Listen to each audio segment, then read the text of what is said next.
Hello everyone, welcome to Sprint UPSC. So we are discussing chapter 6 and we are discussing actually the history of Tamil Nadu board जिसका हम chapter 6 पढ़ रहे हैं Mauryan empire. बहुत ही important chapter है. अब तक हम बहुत सी चीज़ें पढ़ चुके हैं इसमें. So actually we have discussed a lot of things कि हमें literary and archaeological sources क्या मिले. पॉलिटिकल हिस्ट्री हमने पढ़ ली, चंद्रगुप्त मौर्य, बिंदुसार, अशोका द ग्रेट, है ना. और हमने एडमिनिस्ट्रेशन के बारे में भी जान लिया. Okay, now we will talk about in this particular session we will talk about the Mauryan art and architecture और क्या causes थे जिसकी वजह से मौर्य का डिक्लाइन हो गया. ठीक है, so by this we are going to wrap up this chapter and ये जो चैप्टर है मौर्यन एम्पायर वो यहाँ पर फिनिश हो जाएगा. अब देखते हैं हम मौर्यन आर्ट एंड आर्किटेक्चर के बारे में. पहले तो बहुत ही अच्छी हिस्ट्री है मौर्यन एम्पायर में. हमने देखा कि पहले अशोक ने कितने सारे जो एडिट्स हैं वो बनाए हैं, जो हमने सोर्सेज पढ़े थे ना, जिन सोर्सेज से हमें इन्फॉर्मेशन मिली है वो सब. सो मॉन्यूमेंट्स जो थे before the period of Ashoka वो यूजुअली वुड से बने हुआ करते थे. इसकी वजह से they perished also. The use of stone started at the time of Ashoka. Ashoka के वक्त पे यहाँ पे उन्होंने शुरू किया कि चलो ठीक है भाई, चीज़ें जल्दी वैनिश हो जाती हैं तो अब क्या करना शुरू कर दो, स्टोन का यूज़ करना लगो. ठीक है, सो स्टोन के यूज़ के बाद भी बहुत से मॉन्यूमेंट्स थे बट बहुत ही कम अभी बचे हुए हैं. उनके जो पैलेसेस थे, मॉनेस्ट्रीज थी, they were most of his stupas have disappeared.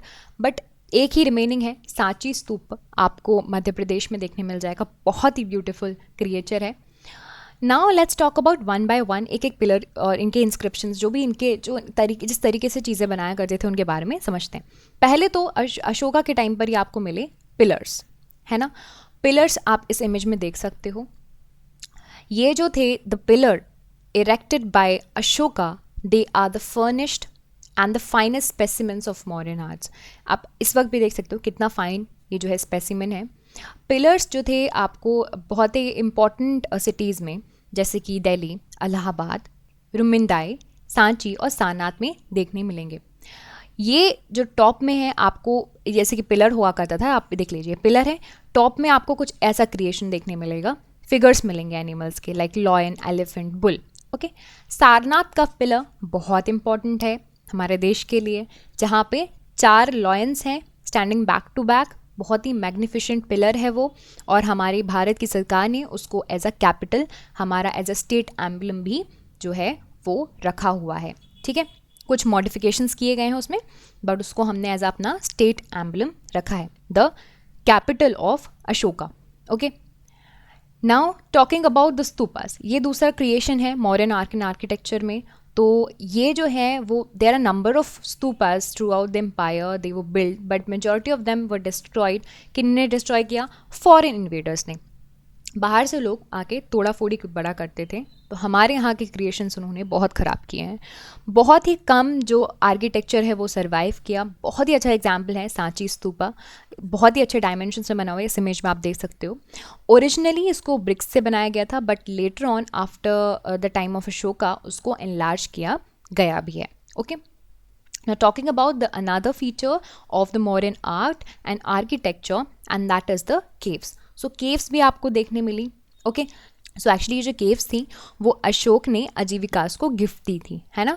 और सिर्फ अशोक ने नहीं, जो दशरथ था, who was the son of Ashoka, he also gifted these caves. ठीक है, बहुत ही इंपॉर्टेंट हेरिटेज था उस वक्त का, मॉडर्न टाइम्स का. इनके जो इंटीरियर्स में आप जाओगे ना तो वो उनकी वॉल इस तरह से बनी हुई है, like a polished mirror. Okay, देवर, अब बोला जाता है कि ये क्या थे, ये जो मॉन्क्स हुआ करते थे उनके रेसिडेंट्स हुआ करते थे. ये जो आप इमेज देख रहे हो, this is a cave at Barabar hills. Okay, ये जो बोध गया के पास है, बहुत ही अच्छा, it is a wonderful piece of modern architecture. ठीक है, क्या माना जाता था इसको? ये था हमारे रेसिडेंस, यानी कि मॉन्क्स का रेसिडेंस. नाउ टॉकिंग अबाउट, ये सारी चीज़ें हमने देखी, समझ लिया क्या पॉलिटिकल हिस्ट्री है मॉडर्न का, कैसा एडमिनिस्ट्रेशन है, आर्ट एंड आर्किटेक्चर किस तरह से था. तो all of these things are discussed. Now अब let's try to understand what are the causes for the decline of Mauryas. ठीक है, तो ये जो कॉजेज़ हैं वो भी डिबेटेबल हैं. हर एक स्कॉलर अपने अपने तरह का रीज़न देता है कि किस रीज़न से ये जो है पूरा सिस्टम कोलैप्स किया गया होगा. द ट्रेडिशनल अप्रोच की अगर हम बात करें, ट्रेडिशनल अप्रोच में लोगों का मानना है कि अशोका की जो पॉलिसीज़ थी वो रीज़न था कि ये डिक्लाइन किया, एंड उसके जो सक्सेसर्स थे वो वीक थे. सो this is the traditional approach, right. दूसरी अप्रोच है, वो बोलती है and that holds inadequate political and economic institutions. वो बोलते हैं कि economic and political institutions inadequate थे. क्यों? क्योंकि एम्पायर बहुत वास्ट था. हमने देखा ना कितना लार्ज एरिया में, from the south to the north, बहुत ही लार्ज एरिया में एम्पायर इस्टेब्लिश था. तो दूसरी थ्योरी ये है, दूसरों का मानना ये है कि जो पॉलिटिकल और इकोनॉमिक इंस्टीट्यूशंस हैं they were not adequate. Okay, it was said that Ashoka's pro-Buddhist policies was antagonized the Brahmins. Okay, इसका मतलब है कि बोला जाता है कि यार ब्राह्मण्स को ना बुरा लगना स्टार्ट हो गया था क्योंकि बहुत ही ज़्यादा प्रो बुद्धिस्ट पॉलिसी थी.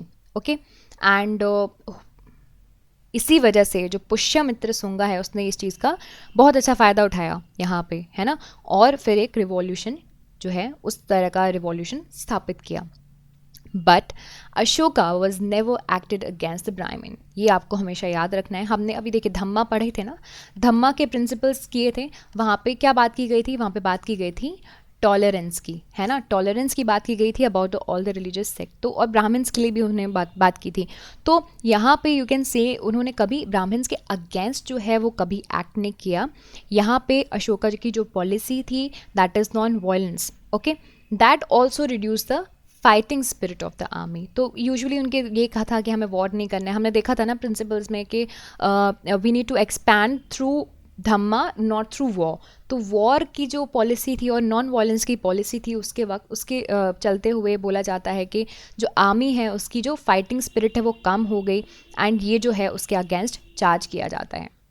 बट देखिए Ashoka never slackened his control over his empire despite of his pacifist policy. ये आपको याद रखना है. इसी वजह से सिर्फ और सिर्फ अशोका को ब्लेम करना पूरे मौर्यन एम्पायर के लिए सही बात नहीं होगी. Because Ashoka he was more of a pragmatic than idealistic. हमने बात की थी ना, he was more of a practical man. ठीक है, he was more of a practical man. तो आप उसको हमेशा हर चीज़ के लिए और स्पेशली डिक्लाइन के लिए, पूरे मौर्यन एम्पायर के लिए ब्लेम नहीं कर सकते. There are multiple causes of decline.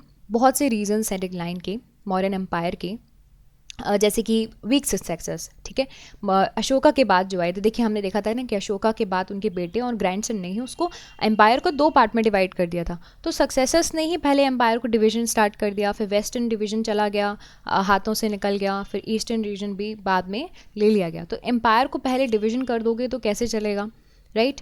Partition हो गया था.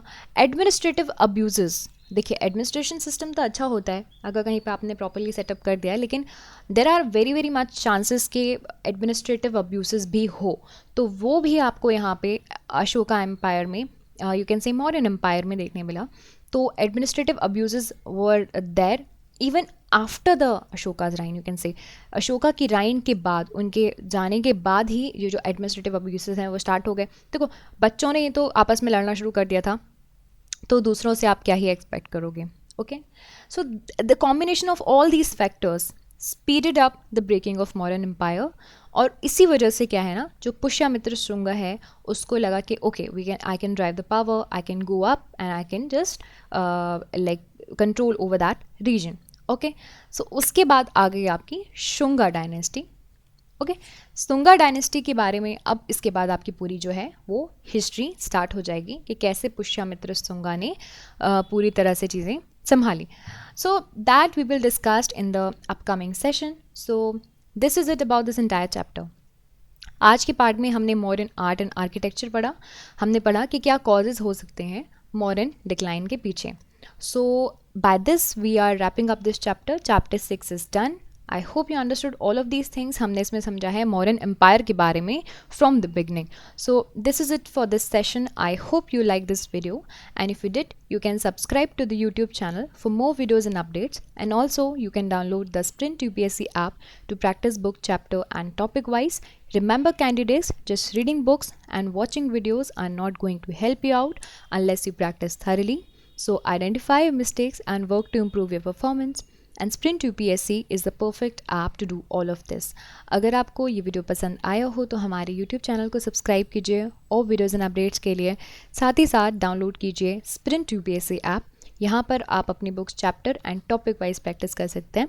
देखिए, सिर्फ बुक पढ़ने से और वीडियोस देखने से मदद नहीं मिलेगी जब तक आप अच्छे से प्रैक्टिस नहीं करोगे।